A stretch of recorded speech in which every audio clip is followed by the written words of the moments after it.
Ready to rock, ready to roll, ready for wicked fantasy licks. It's the mother flipping penultimate year 6. Welcome, gentlemen. Welcome to an edition of the Penultimate Show. I, of course, am your host, the something rib. I don't even know what I'm going to call myself really this season. I've been thinking about it. But welcome to the Penultimate Show. Year 6, around the corner, 5 days away from the draft. Now, we got a couple of things that we need to talk about, okay? First of all, we need an 18th person. Okay, we need an 18th person. Leidig put his line out. I threw a bunch of lines out. I haven't gotten any response yet, but we do need an 18th person. So if you know somebody that you're tight with, somebody or maybe somebody from your past you'd like to keep in touch with, who knows? Maybe they're looking for the opportunity of a lifetime. We're still looking for that 18th person. But let's get down to the meat of this episode. Bain. Bain's Biscuit Bandits. That's right. The Bandits are back, and they've got full load of draft picks. As we all know, it's been the talk of the offseason. In ESPN, they're talking about Bain.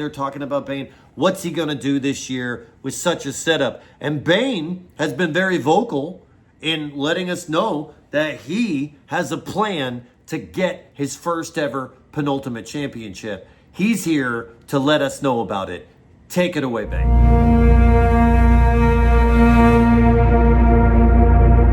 All right, I started this video earlier, but it messed up. So I gotta redo it right now. All right, breaking news. Penultimate year 11 million. We're all 1,000 years old. The math doesn't work. All right, Penultimate. It is time for the ultimate draft strategy. This year, based off of the meetings that took place, there were some changes that were made that need to be addressed. And I'm doing this purposely for one purpose: my benefit. So here's the draft strategy for all of you noobs. Look at the points and look at the fact that you can start 2 quarterbacks this year. That's right, 2. And quarterbacks are the most point getters of everybody. So why would I tell you this? It's because I have 3 first-round picks, and all 3 of them will be quarterbacks. Why would Bain tell everybody his strategy? Because there's not 20 good quarterbacks in the league. Now, with that being said, where does this take us? I think this means that I picked number 6. So there are 5 people ahead of me. That could derail my plans, but leave me the best players available. And I'll still get 3 or 2 of the top 18 quarterbacks in the league. That means that somebody who doesn't pick a quarterback first round is going to be stuck starting Tyler Shaw, Jacoby Brissett. Somebody's going to have to start Kyler Murray. Somebody's going to start Bryce Young. Not a bad pick, honestly. You might want to look at that one. I think that he's going to be decent. Julio. Somebody's going to pick Kirk Cousins. But it might be Fernando Mendoza. Are you going to pick both of them? Are you going to stash one? What about the person who picks Kirk Cousins and Fernando Mendoza starting by week 3? Oof, you really want that? Do you really want to risk going 1 week without a starting quarterback?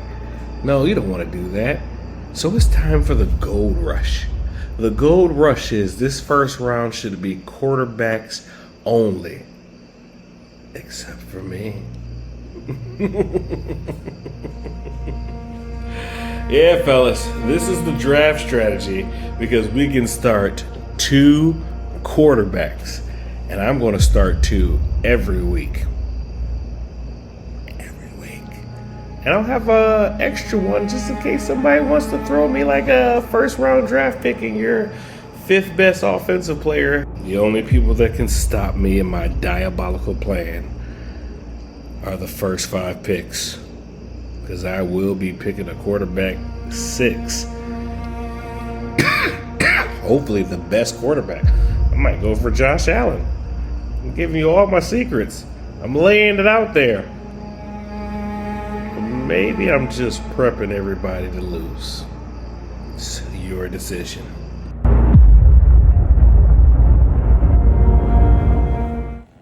So you see, he's got a plan. He's getting us ready to lose. And personally, when I look at his draft coming up in mine, I'm getting ready to lose. But there's someone very important to this league that has a different take on Bain's situation. Bain, you got all those draft picks. I wonder what Patrick Malone thinks about it.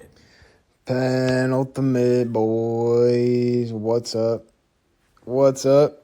Back for year 6. This is the season Bain's Biscuit Bandits have loads of extra first-round picks from trading. And you've been talking all kinds of shit about how this is his year. This is Bain's year. I hope he doesn't screw it up and tank after such boasting. Bain's Biscuit Bandits. Listen up, Bain. That shit don't work. Not in fantasy. Playing the long game, that's... yeah, you know? You know what you gotta do, Bain? You gotta start acting like Bain. Okay? Alright, you gotta listen to me. Because here's what's gonna happen. You've been playing it safe for years, okay? And now you got your big chance, your big chance, and you think you're just gonna run the gambit with your safe picks and your safe plays. You know what Bain did? He lived in the dark. That's what you've been doing. I was born in the dark, molded by it. You merely adopted the first round picks. I was born in them. You know what I mean? You need to attack now. You need to be relentless now. You need to take any picks that aren't worth it, get rid of them for a guy who's old. This is your year. These first round picks aren't going to do you any good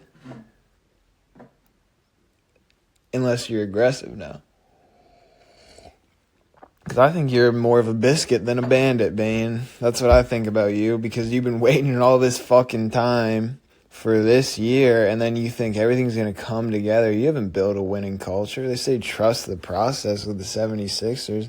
They might get bailed out by LeBron, but it's been 3 different processes. Rebuilding is also about building a culture.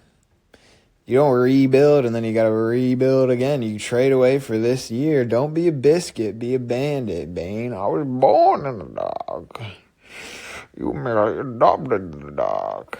All right? So when things get a little dirty, down in the dirt, and you have to win a big game, I'm not thinking that you will be ready. Because for the past 6 years, right? Let me see. You've been tanking your ass for the past. Oh, this is year 6. Yeah, for the past fucking 6 years, dude. You've been pushing off to the next year. Pushing off to the next year. You know what you're gonna do when you get all these first round picks this year? I don't really know how your draft works, but you can't push off after this. This is now. Okay? You got to be aggressive. Be a bandit. Steal some players. Think about guys who are slacking. Give them a little pick. Convince them to trade you one of their guys. All right? You got to be a fucking bandit, Bain. To everybody else, John Elway's teeth surgery, whatever the fuck your dumb names are. Your great names are. Sorry. You better beware of Bain. You know, because Bain's he's been hibernating, all right? And I'm giving him a little kick in the butt right now, because what's going to happen is everybody thinks their time is coming. you know, and they wait for that time. But are they ready when the moment comes? What have you been doing, Bain, for when the moment arrives? When you're down in the well with Batman, and Batman's got all his weapons above you, and you say, I've been planning for this moment because I've been in the dark for years, and I've been thinking about this moment, okay? You got to do this, buddy. You got to do this. Goodbye. Aggressive. That is the Malone way. That's his advice for you, Bain. All eyes are on the Biscuit Bandits this year. I love it when somebody hypes themselves up. Bain, I'm a fan. I'm still going to be trying to beat you, but you are clearly the team to beat. It's been another edition of the Penultimate Show. Let's keep looking for that 18th guy. I'll catch you guys at the draft. Ready to rock!